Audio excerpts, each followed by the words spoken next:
I was 26 when I moved to a small town in Maine. It wasn't planned, more like a desperate attempt to escape the mess I'd made of my life back in Boston. My job had fallen apart, and the breakup with my fiancée had left me in pieces. So, when a distant aunt passed away and left me her house, I decided to pack up and start fresh. The town was quaint but quiet, the kind of place where everyone knew everyone. It took less than a week before the locals started approaching me at the grocery store or in the diner, eager to share stories about my late aunt. Apparently, she'd been a bit of an oddball, a reclusive woman with a passion for photography and a knack for fixing clocks. They all spoke kindly of her, but I could sense the unease in their tone, as if they were holding something back. The house she left me was nestled at the edge of a dense forest. It was an old colonial with creaking floors and drafty windows, but it had charm.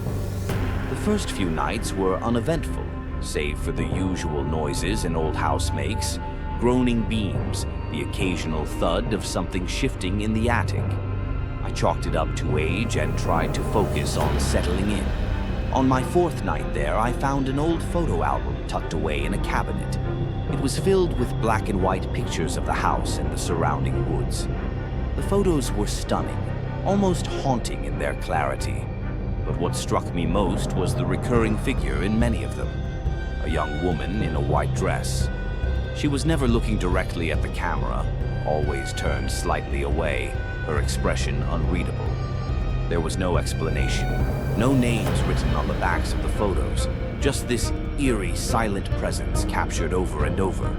I didn't think much of it at first. My aunt was a photographer. Maybe the woman was a friend or a model.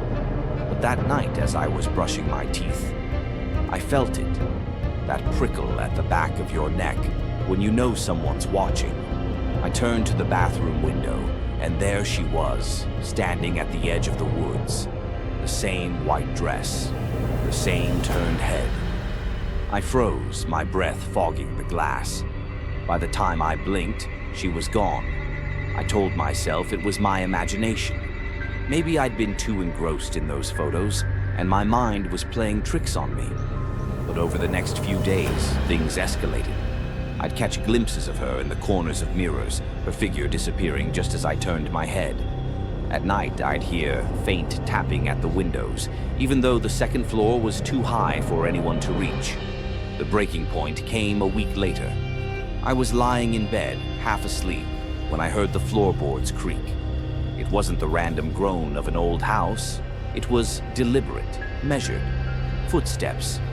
My heart pounded as I reached for the flashlight I kept on the nightstand. The beam cut through the darkness as I swung it toward the doorway. Nothing. But then I heard it again, closer this time. I shone the light toward the corner of the room, and there she was. The woman in the white dress. She wasn't looking at me. Her head was tilted down, her hair falling over her face. My voice caught in my throat as I scrambled backward, my back hitting the headboard.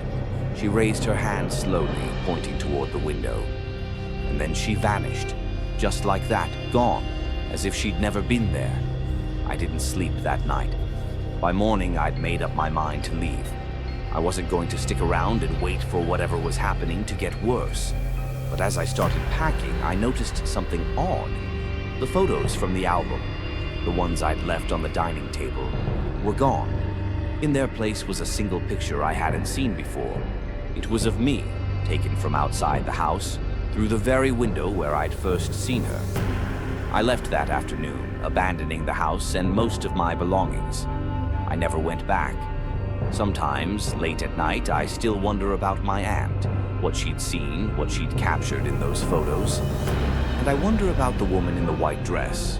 Who was she? What did she want? I'll probably never know, but one thing is certain. Some places, some things, are better left undisturbed.